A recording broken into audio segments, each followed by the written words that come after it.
భోజన ప్రియులందరికీ నమస్కారం. పల్నాడు రుచులకి స్వాగతం. మన ఆడవాళ్ళకి సమ్మర్‌లో ఎక్కువసేపు కిచెన్‌లో ఉండాలంటే చాలా కష్టంగా ఉంటుంది కదా! అందుకోసమే ఇన్‌స్టెంట్‌గా అయిపోయి పిండి రుబ్బే పని లేకుండా కొంచెం వెరైటీగా ఉండే బన్ దోసని రెడీ చేసుకున్నాము. దీంట్లో కాంబినేషన్‌గా మామిడికాయ ఈ సమ్మర్‌లో ఎక్కువ వచ్చేది అవే కాబట్టి మామిడికాయతో చట్నీ రెడీ చేసుకుందాము. ఈ రెండిటి కాంబినేషను సూపర్‌గా ఉంటది. ఒక్కసారి ట్రై చేస్తే మాత్రం అస్సలు వదిలిపెట్టరు. ఇది ఎలా రెడీ చేసుకోవాలో చూసేద్దామా? అందుకోసం ముందుగా ఒక మిక్సీ జార్ తీసుకొని 2 కప్పుల వరకు ఉప్మా రవ్వను వేసుకోవాలి. ఇందులోనే 1 కప్పు వరకు పెరుగు. 2 కప్పుల ఉప్మా రవ్వ అంటే 1 కప్పు పెరుగు సరిపోతుంది. ఇందులోకి 1 కప్పు వరకు నీళ్లు పోసుకొని మెత్తగా గ్రైండ్ చేసుకోవాలి. ఇలా గ్రైండ్ చేసుకున్న పిండిని ఇప్పుడు ఒక మిక్సింగ్ బౌల్లోకి వేసుకుందాము. ఈ పిండిలో ఎక్కడైనా ఉండలు ఏమైనా ఉన్నాయేమోనని గెంటె పెట్టి కలిపేసుకొని చూసుకుందాము. ఇందులోకి రుచికి సరిపడా ఉప్పు కూడా వేసుకొని బాగా కలిసే విధంగా కలుపుకోవాలి. ఇలా కలిపేసుకున్న పిండిని మూత పెట్టేసి పక్కన పెట్టుకుందాము.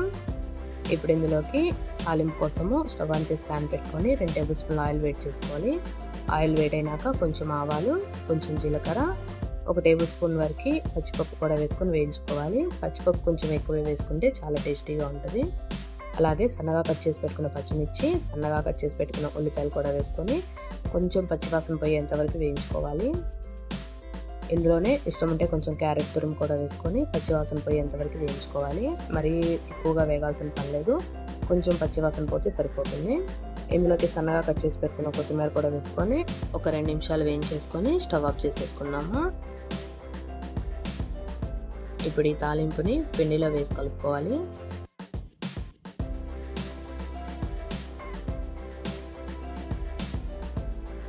ఇలా కలిపేసుకున్న పిండిని 10 నిమిషాలు పక్కన నానబెట్టుకుందాము. ఇప్పుడు చట్నీ కోసము స్టవ్ ఆన్ చేసి ప్యాన్ పెట్టుకొని 2 టేబుల్ స్పూన్ల నూనె వేడి చేసుకోవాలి. ఇప్పుడు ఇందులోకి ఒక్కొక్క టమాటాని 2 భాగాలుగా కట్ చేసుకొని నూనెలో వేసుకోవాలి. అదేవిధంగా మామిడికాయను కూడా 2 భాగాలుగా కట్ చేసుకొని వేసుకోవాలి. కొంచెం పచ్చిమిర్చి ఎక్కువే పడతాయి కాబట్టి ఎక్కువే వేసుకోవాలి.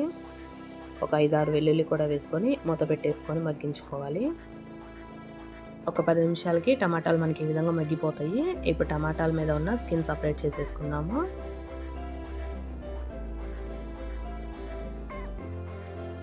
ఇలాగ అన్నీ తీసేసుకున్న తర్వాత ఒక 5 నిమిషాలు ఉడికించేసుకొని స్టవ్ ఆఫ్ చేసేసుకుందాము. ఎక్కువ మగ్గాల్సిన పని లేదు.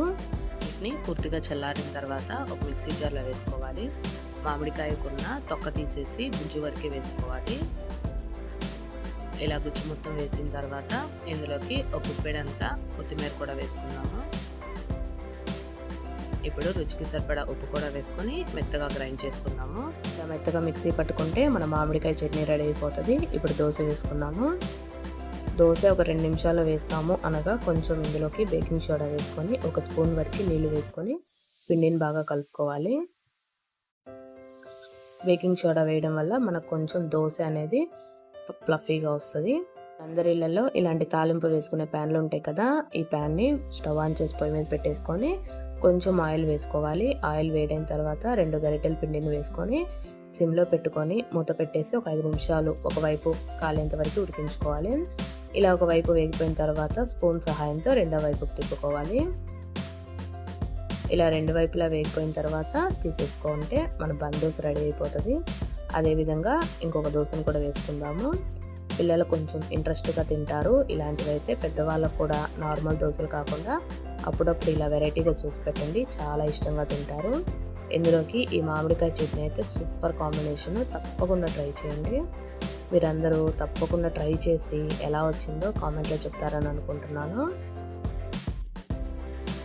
Thanks for watching. కుదిరితే సబ్స్క్రైబ్ చేసుకోండి.